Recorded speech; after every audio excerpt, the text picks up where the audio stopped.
Olá! Sabe, toda cidade tem aquelas pessoas, os construtores, que não só ergueram prédios, mas que, pouco a pouco, moldaram a administração e a alma do lugar. Hoje, a gente vai mergulhar fundo para descobrir quem foram essas figuras em Desterro de Entre Rios, lá do comecinho até a cidade se tornar o que é hoje. E Desterro de Entre Rios fica bem ali, sabe? Aninhada nas montanhas de Minas. A história lá não tá só nos livros, não. Ela tá viva, pulsando nas ruas na memória das pessoas. É um daqueles lugares mágicos onde o passado e o presente andam de mãos dadas o tempo todo.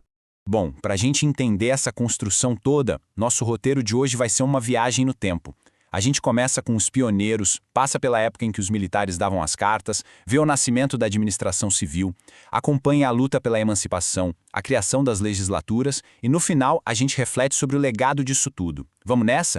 Então, vamos começar pelo começo. Claro, nossa jornada parte lá com os pioneiros, aquelas figuras-chave que, muito antes de Desterro de Entre Rios ser um município, já estavam lá plantando as sementinhas da organização no antigo distrito de Capela Nova do Desterro. E antes de continuar, um ponto super importante. Os nomes que a gente vai ver aqui são resultado de uma pesquisa histórica bem detalhada, em registros antigos. Mas olha, a história de uma cidade é feita por muita gente. Inúmeros outros moradores que talvez não tenham seus nomes em documentos foram essenciais para construir essa comunidade. Certo, então vamos voltar lá atrás, nos primeiros dias. Imagina só, sem prefeito, sem vereador, num lugar tão isolado, como é que se mantinha a ordem? Quem é que mandava? Pois é, a resposta está numa estrutura que era muito comum naquela época. A igreja, claro, tinha um papel social gigante, mas o poder de verdade, a autoridade do dia a dia, essa estava nas mãos de homens com patentes militares. A governança era basicamente militar. Pensa só, os capitães, tenentes, alferes, eles não eram só militares. Eles agiam como juízes, administradores, chefes de polícia, eram os verdadeiros donos do poder local, o faz-tudo da administração. E olha, isso não foi por pouco tempo não, viu? Essa linha do tempo mostra bem a dimensão da coisa. De 1155, com Alexandre Pereira de Araújo, até 1895, com Antônio Augusto Peregrino Arão, a gente está falando de mais de um século em que patentes como sargento-mor e capitão eram sinônimo de liderança. Mas é claro que as coisas não ficam paradas no tempo.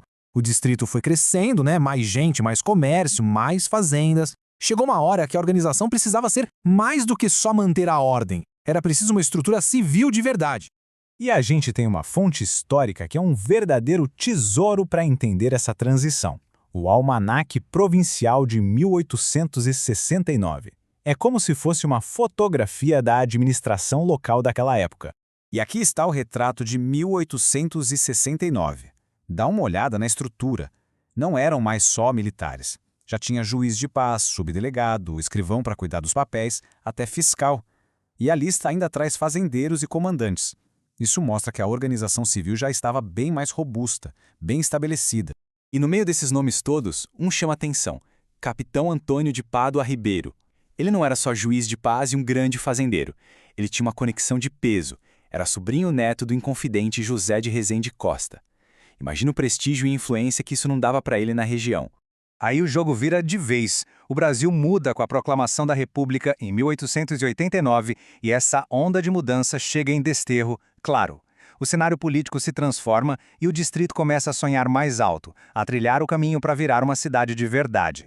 E essa caminhada foi longa. Foram 75 anos, de 1878 a 1953, como um distrito ligado a Entre Rios de Minas. As grandes decisões vinham de lá, mas Desterro já tinha seus representantes na Câmara. Foi tipo uma grande escola de política, um preparo para o que estava por vir. Tá, mas e aí? Quanta gente participava dessa vida política? Os registros de 1895 dão pra gente o número exato. O distrito de Desterro tinha, na época, 261 eleitores. E para a gente ter uma noção do que esse número representava, olha só este gráfico. Comparado com a sede Entre Rios e outros distritos, o eleitorado era menor, sim, mas já era uma força política a ser considerada. Já mostrava que o distrito tinha voz.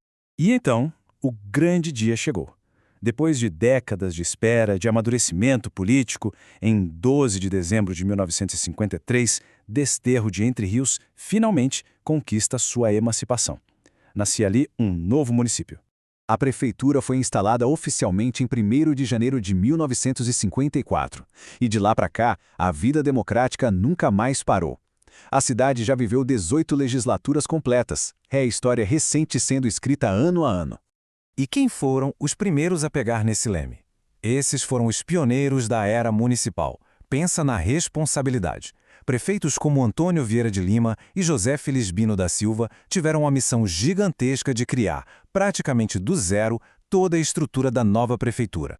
E claro, o prefeito não governa sozinho. A primeira gestão eleita teve o prefeito Antônio Vieira de Lima, seu vice, José Felizbino da Silva e mais 9 vereadores. Foi essa turma que deu o pontapé inicial na história legislativa da cidade, agora independente. Ufa, que jornada, hein? Sair de um posto militar e chegar numa democracia moderna. Parando para pensar, o que essa história toda nos conta? O caminho fica bem claro, né? Tudo começou com a autoridade militar, depois evoluiu para uma estrutura civil mais organizada, amadureceu como distrito e finalmente floresceu na autonomia municipal que a gente vê hoje, com suas 18 legislaturas. Uma evolução nítida. No final das contas, cada nome que a gente viu aqui, desde o primeiro sargento-mor até os primeiros vereadores, não é só um registro num papel amarelado. Eles são os arquitetos da identidade de Desterro de Entre Rios. São o alicerce sobre o qual a cidade continua se erguendo. Então tá, a cidade foi construída com leis, com líderes, formou uma sociedade. Mas e o conhecimento? Como essa sociedade se educou? Como formou suas novas gerações? Bom, a história da educação em Desterro é exatamente o nosso próximo capítulo. A gente se vê lá.